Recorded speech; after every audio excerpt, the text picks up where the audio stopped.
G'day guys, here's another quick glimpse into the next thing that I use in my craft room. I have the amazing Spellbinders Platinum 6 die cutting machine. I'm going to try and do this without it sounding too clunky next to the microphone. I'm not actually going to die cut anything, but I'm going to show you what you get for your money when you purchase a Spellbinders die cutting machine. Now, this machine I saved up for because I desperately wanted it, and it is amazing. It really is amazing. It's a manual. It doesn't require any electricity. It is quite heavy. It is an absolutely fantastic machine. It comes with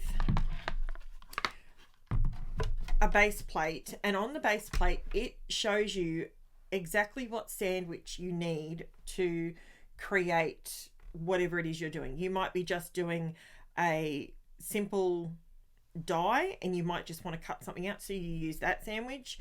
You want to do some embossing, so you use the embossing plate and the tan embossing mat. So it's all on here, and that doesn't come off. It's literally in the plate. It is fantastic. That goes down first in your machine. It also comes with the two. These are the two plates that you need for embossing. I always have a bit of a play with what I'm putting through the machine. So depending whether it's a really thick die, if it's a really small die, I'm not a super professional with it. I still just play, but I did invest in an additional base plate. Now it is exactly the same as the original, except what you can see on it is it's got magnets in it. So when it comes to, so this was, I think it was about $40 or $50, but it was well worth the investment, because when you go to put a die on it, it stays exactly where you put it. Now these are still in plastic bags, so but you can literally create, sorry, I'm going to just move this and I hope it doesn't make too much noise, but now you've seen the machine, you don't really need it. Sorry. Get that out of the way. So with this particular plate, the problem I had with the original, and it wasn't really a problem because I would just use washi tape or whatever, because this would just continue to move around. So if you wanted to make a frame, for example, and you got your two dies and you lined them up and they were perfect, it's not a problem. What you can do, if I can reach my tape, usually all I do is I use either a bit of washi or a bit of mint tape, and I just put that on it and it's fine. And you line it up exactly how you want it and it goes through fine. That's not a problem, okay? But for me personally, that was starting to become very annoying when I was cutting out lots and lots of things. So I bought myself the magnetic one, and now what I do is I can line them up, and as you can see, they don't come off. They stay exactly where I put them all the way through. And the other thing, so that saves me on tape, it saves me on fiddling around and all that sort of bizzo.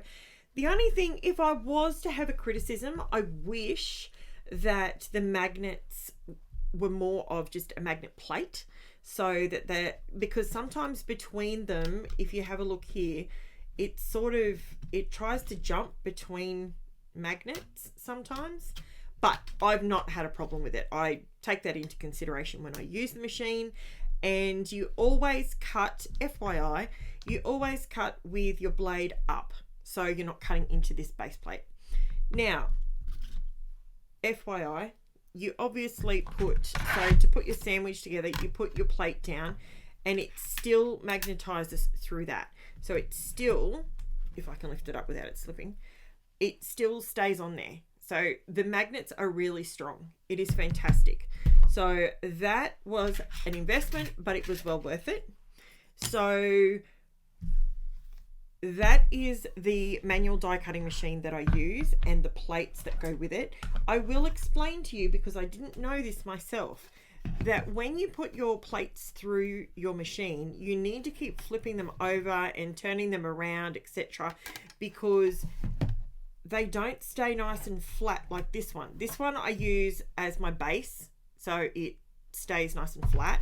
But the top plates do warp as they go through. They do make a crunching sound. Doesn't sound lovely, but it's normal, and unfortunately it's a little bit of an expense because you have to replace these. But I can pick these plates up from Crafts Online if you're an Aussie, and they are only like $12 for two, so it's not much. I personally think that's completely doable considering the rest of the expense I have in my craft room. Now, what do I use that for? I obviously have different shapes that I have all different shaped dies that I use, and I just keep them in snap lock bags because that's just, or what do you call them overseas? I think you just call them, we call them snap lock bags here in Australia, but what do you call it? Baggies, I think you call them. We call them snap lock bags. And so I've got a stack of different shapes, frills, all that sort of bizzo. I use them for that. I also use them for things like this. These are the dies that I use, and they're the brands on the top there. This is called Tall Branches, and it's a die that I bought for like $2.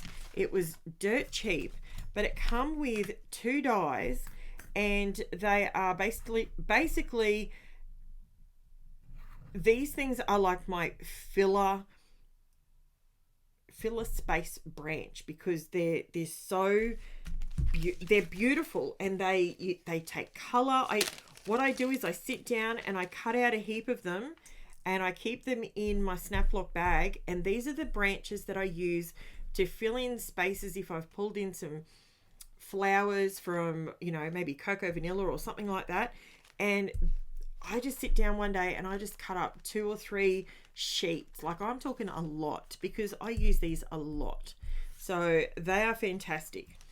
Now, not only do I do that with the small ones, but I'll just pop these back in here, because dies do have a very high likelihood of being lost. And I keep all mine in these Avery bags. They fold over beautifully. I just have a piece of thick cardstock in there, 300 GSM, and it keeps them just so. That's how I like to store my dies. Now, I haven't got around to doing the rest of them though. That's why they're still in the bags. Now, when it comes to other dies, this is another one that I absolutely love. It's from Uniquely Creative. It's a really pretty leaf. It's called Modern Stems. I absolutely love it. And I go through and I cut extras so I can use them whenever I am creating something different, and I might want a nice sprig like that in the background, and they're already cut, ready to go. I mean, you can always just do them as you go, but I find when I've got the machine out, it's no extra effort to cut some extra bits and pieces. So that's just how I do it. You do it however you see fit, but if you're considering a die cutting machine, I highly recommend the Spellbinders one, because it is magic. I also have, you can also use, you know, your letters, all that sort of thing. I was trying to find, I made my own thickers. Now, something you can do is very, very simply get some craft foam, attach it to your cardstock. You may have already done some mixed media on it. Attach this to the back of it. Then that will go through perfectly through your die cutting machine, through your Spellbinders Platinum. It will go through and it will cut out your letter, and you will end up with your very own thickers. So if you don't want to purchase thickers in the packs, they usually run at about, here in Australia, they're about $10 a piece usually, unless you can get them on sale. And for this, you're outlaying X amount for the die, which I think I paid for this particular one. I only paid about $9 because it was on sale. I can cut endless amounts of thickers. having the die. So it's fantastic. Now, that's another thing you can do with the die cut machine. Alternatively, I do have a Cricut. Now, I don't want to make this video too long, so I will revisit the Cricut and what I do with that, with my cut files, etc., in another video. But I do want to let you know, these are from MK Guns Shop. If you watch her on YouTube, she has some cut files that you can purchase, a digital cut file. So if you have a Cricut or a Silhouette or a Brother Scan and Cut, any of those electronic machines, you can purchase these online, and alternatively, they can be your sprigs and you can have them cut out in a little bag. So that's another idea as well. But obviously a Cricut can do so much more than a die cut machine. But I do believe that there is space for both in every craft room. So thank you so much for watching this one, guys. I will be back with another quick video telling you about the next thing that I use in my craft room. Bye for now.